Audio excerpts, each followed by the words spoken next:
आज की वीडियो में मैं आपको बताने वाला हूं कि अगर आपके पास में इस तरीके से बच्चे हों या फिर बड़े मेंस जो पैंट होती हैं या फिर लेडीज पैंट होती हैं, उनकी लेंथ अगर ज्यादा है तो किस तरीके से छोटी करेंगे और बिल्कुल इजी तरीके से।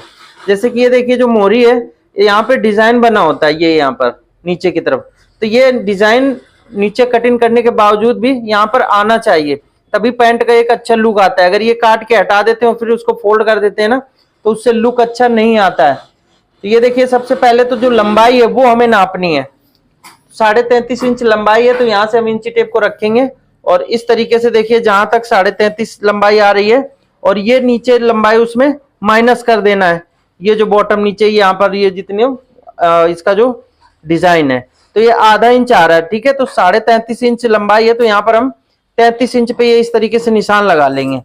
और ये निशान लगाने के बाद में यहाँ पर आपको ये सीधा निशान लगा लेना है, ठीक है। ऐसे करके ये यहाँ पर भी लगा लेना है और नीचे वाली मोहरी पे भी लगाना है सेम। ये देखिए मैंने इस तरीके से लगा दिया और यहाँ पर ये लाइन सीधी डाल देनी है, ये ऐसे करके डाल दिया। अब लंबाई कैसे छोटी करनी है तो ये ध्यान से देखिए।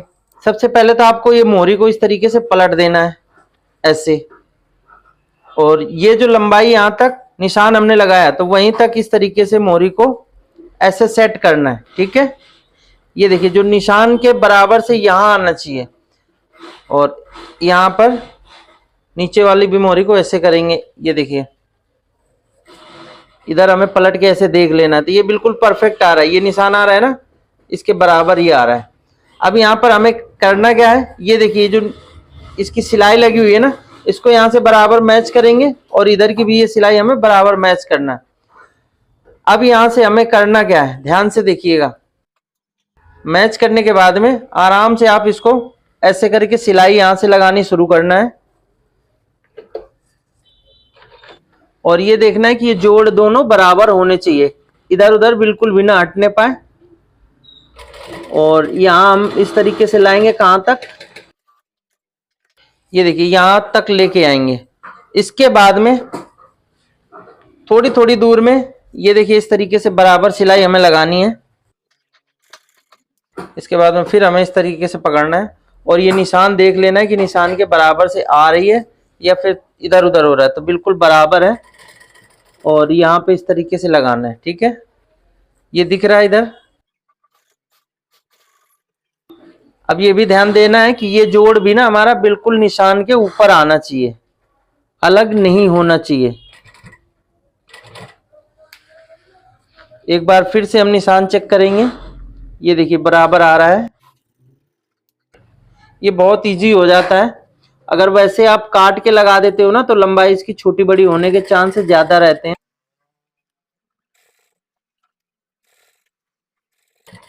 ये देखिए यहाँ पर हमने पक्का कर दिया और इस तरीके से उतार देना है, तो ये सिलाई बिल्कुल परफेक्ट लग चुकी है, ठीक है ना।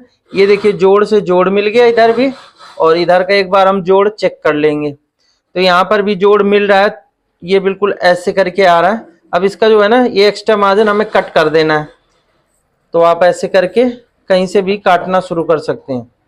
ये यहाँ से हम ऐसे कट करेंगे और इसके बाद में आधा इंच का दबाव रख करके ये देखिए काट देना है। ये कट गया।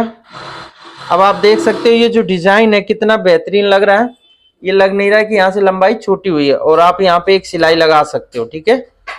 ये जो मार्जिन है इंटरलॉक करके आपको इधर करके सिलाई यहाँ लब पे लगा देनी है, तो सिलाई हम लगा देते हैं। फिर इसके बाद में इसका जो फाइनल लुक है वो दिखाते हैं कैसा आ रहा है।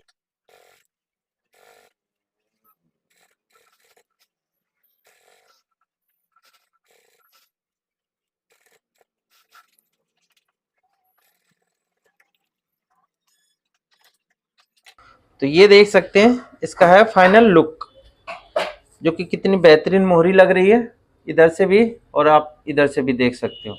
डिजाइन भी हमारा इसमें सेलेक्ट हो चुका है। यहाँ पे ये जोड़ बिल्कुल बराबर आ रहा है, कहीं कम ज्यादा नहीं हुआ है, और इस साइड का भी जोड़ आप ये दे सकते हैं, ये जोड़ भी बिल्कुल परफेक्ट आ गया। तो इसी तरीके से दूसरी मोहरी कर लेना है। ये तरीका आपको कैसा लगा आप हमें कमेंट बॉक्स में जरूर बताना। ये आप देख सकते हैं बिल्कुल परफेक्ट डिजाइन आया। अगर आपको इस तरीके की ट्रिक की वीडियो चाहिए तो आप हमें कमेंट बॉक्स में लिख सकते हैं। तो मिलते हैं नेक्स्ट वीडियो में।